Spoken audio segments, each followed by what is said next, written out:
Salut les filles, on se retrouve pour ma routine teint, mais puisqu'un bon make-up se doit d'être appliqué sur une jolie peau, on va tout de suite voir ce que je fais pour prendre soin de la mienne. J'ai d'abord nettoyé mon visage avec le Thirsty Cleanse de chez Glam Glow, un nettoyant hydratant qui est vraiment top. Ensuite, j'applique mon sérum contour des yeux de la gamme Youth Liberator de chez Saint Laurent. Je fais des petits pianotements pour activer la circulation et essayer de faire s'évacuer un petit peu toutes les toxines qui peuvent s'accumuler à cet endroit qui est assez fragile. Ensuite, on continue avec le gel contour des yeux de chez Clarins. Et là, je fais des grands mouvements pour remonter vraiment les tissus vers le haut, de grands mouvements de lissage. Et je termine avec des petits pianotements quand même pour faire pénétrer la texture correctement. On passe au sérum, le Super Aqua Sérum de chez Guerlain que j'aime beaucoup, il permet d'avoir une hydratation au top. Et là encore au niveau des mouvements, c'est super important de vraiment remonter les tissus, la peau vers le haut pour éviter d'augmenter la gravité qui va nous rattraper d'ici quelques années. On passe à la crème et moi j'utilise celle de chez Clarins, la crème désaltérante qui est vraiment géniale quand on a besoin d'hydratation. Elle est hyper confortable. Je reprends exactement les mêmes mouvements que pour le sérum. Maintenant que notre peau a tout ce dont elle a besoin, on va pouvoir passer au make-up et je commence avec la base éclat de la gamme Step 1 de chez Make Up For Ever que j'aime beaucoup. Je l'applique sur l'ensemble du visage et un petit peu au niveau du cou aussi. Et je passe au fond de teint de chez Marc Jacobs, donc je vous en ai parlé sur ma page Facebook, je l'adore. J'en suis vraiment fan, donc j'adore la présentation, il y a une petite bille en fait en acier, je sais pas vraiment quelle est la matière, faudrait que je demande. Et en fait ça nous permet d'appliquer des petites gouttes à différents endroits du visage. Et après on va venir l'appliquer, enfin le fondre en fait avec le Beauty Blender évidemment. Je vous conseille vraiment d'appliquer donc soit au Beauty Blender, soit avec le pinceau de chez Marc Jacobs, le The Face 3, pour avoir un rendu assez diffus. Si vous utilisez un pinceau plat ou un autre type de pinceau, je suis pas sûre du résultat, je pense que la texture va pas être, le rendu va pas être hyper naturel. Donc même s'il est assez couvrant, et Dieu sait si j'adore ça, je pense qu'il ne conviendra pas à tout le monde. Il faut aimer la couvrance bien évidemment, il est revendiqué pour ça. Donc celles qui veulent un rendu ultra naturel, je suis désolée de vous décevoir, mais ce fond de teint ne vous plaira pas plus que ça. On va passer à l'anti-cerne et là j'utilise l'effaceur yeux de chez Je m'aime Maybelline qui est une teinte plus claire que mon fond de teint. Je vais l'appliquer vraiment sous mes cernes et au niveau des ailes du nez. Et vous allez voir qu'après je vais utiliser un deuxième anti-cerne beaucoup plus clair pour pouvoir donner un petit peu de lumière à tout ça. Vous voyez, un petit peu sur les ailes du nez. Et ensuite voilà, donc le Naked Skin que j'aime beaucoup, il est vraiment hyper lumineux. Je l'adore. Avant je l'utilisais tout seul, mais j'ai trouvé que vraiment la combinaison avec ces différences de teintes en fait est beaucoup mieux. Sinon ça faisait trop clair au niveau du contour des yeux. Donc vous voyez, je fais un micro highlighting, j'en mets un petit peu partout. Et après je vais venir blender tout ça bien évidemment. Ça fait un petit peu maquillage de guerre pour le moment, mais croyez-moi qu'après ce sera beaucoup mieux.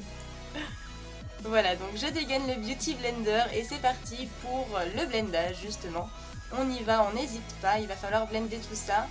Je me presse pas hein, parce que vraiment c'est pas des matières qui sèchent très vite, mais méfiez-vous parce que certaines fois il y a des matières qui ont tendance à se fixer vraiment sans qu'on ait vraiment le temps de les estomper. Donc faites attention en fonction de ce que vous utilisez à ne pas prendre trop votre temps non plus. Donc vous voyez, le rendu est assez lumineux. Bien sûr après je vais venir poudrer tout ça, mais là j'adore, je trouve que le rendu là est vraiment top. Je crois que j'ai trouvé les combinaisons qui me plaisent vraiment au niveau de mon teint à force de découvrir des nouveaux produits. Ensuite, je vais venir poudrer mon teint avec la poudre de chez Marc Jacobs. C'est la poudre claire que j'utilise donc en teinte Ivory et là je vais l'appliquer uniquement sur les zones que où j'ai mis en fait de l'anti-cerne clair. Après je vais venir balayer avec un petit pinceau pour enlever le surplus de poudre puisque je poudre à la houppette donc forcément on en dépose un petit peu plus. Et je termine avec la poudre compacte minérale de chez Sephora pour poudrer le reste de mon visage, là où je n'ai pas encore déposé de poudre. Elle est une teinte plus foncée que la poudre que j'ai utilisée précédemment. C'est voulu, c'est vraiment pour donner un peu plus de relief à mon visage. On n'oublie pas de faire les raccords avec le cou, les oreilles. C'est très important parce qu'il faut penser qu'on ne nous regarde pas tout le temps que de face. Ensuite, un petit produit un petit peu gadget entre guillemets, c'est l'huile démaquillante de chez Sephora, mais je trouve ça hyper pratique pour enlever le fond de teint qu'on peut avoir sur la bouche après avoir fait son teint. C'est vraiment pas agréable, pas confortable. Il suffit d'en appliquer un petit peu sur la bouche et puis ensuite on vient enlever tout ça avec un petit mouchoir ou un petit coton. Il n'y a pas besoin de rincer ou quoi que ce soit. On attaque le contouring avec mon kit contouring de chez Make Up For Ever que j'aime beaucoup. Je l'applique avec un pinceau de chez Sephora. Celui-ci est très pratique pour le contouring. Je sais même pas si on pourrait appeler ça du contouring, c'est juste que je creuse mes joues parce que c'est vraiment le seul geste que je fais avec mon bronzer. Vous voyez, j'estompe un petit peu avec un pinceau poudre après pour éviter que ça fasse une barre, quelque chose de très peu naturel. Et je passe au blush, je l'adore, c'est le numéro 4 de chez Black Up, il est juste magnifique. Il est hyper irisé, mais en même temps quand il est bien estompé, il a un rendu juste hyper bonne mine. J'en suis vraiment fan. Et on passe à quelque chose que vous êtes nombreuses à m'avoir demandé, c'est un tuto pour mes sourcils. Alors on commence tout de suite. Je brosse mes sourcils avec un goupillon pour enlever toute la poudre et le fond de teint qui se sont déposés dessus. Ensuite, je viens souligner la ligne inférieure de mon sourcil. J'ai oublié de vous filmer le produit que j'utilise, c'est le Deep Brow Pomade de chez Anastasia Beverly Hills qui est vraiment génial. Et donc vous voyez, je souligne, je dégrade un tout petit peu la matière vers le haut en fait pour le fondre avec mes poils naturels. J'attaque la tête de mon sourcil que je dégrade un petit peu. Vous allez voir qu'on va venir brosser régulièrement en fait pour bien ranger la ligne naturelle pour aider à la dessiner. Et donc là j'attaque la ligne supérieure. Je fais vraiment des tout petits mouvements. C'est très important, si vous tracez d'un seul coup, il y a vraiment beaucoup plus de chances de vous louper.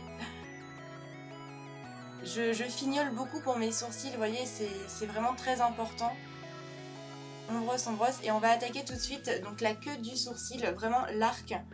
Et là j'utilise avec le pinceau biseauté, c'est pour ça que c'est très pratique. Moi je me verrais pas faire mes sourcils avec un autre pinceau que celui-ci. Je le trouve vraiment génial. Et voilà, on a presque terminé. Voilà ce que ça donne. J'espère vraiment que ce petit tutoriel vous aura plu. Si c'est le cas, n'hésitez pas à partager et à liker la vidéo. En tout cas, on se retrouve très vite pour un nouveau tutoriel. Et en attendant, n'hésitez pas à me retrouver sur la page Facebook ou sur Instagram pour plus de make-up. Je vous poste en général tous mes make-up du jour.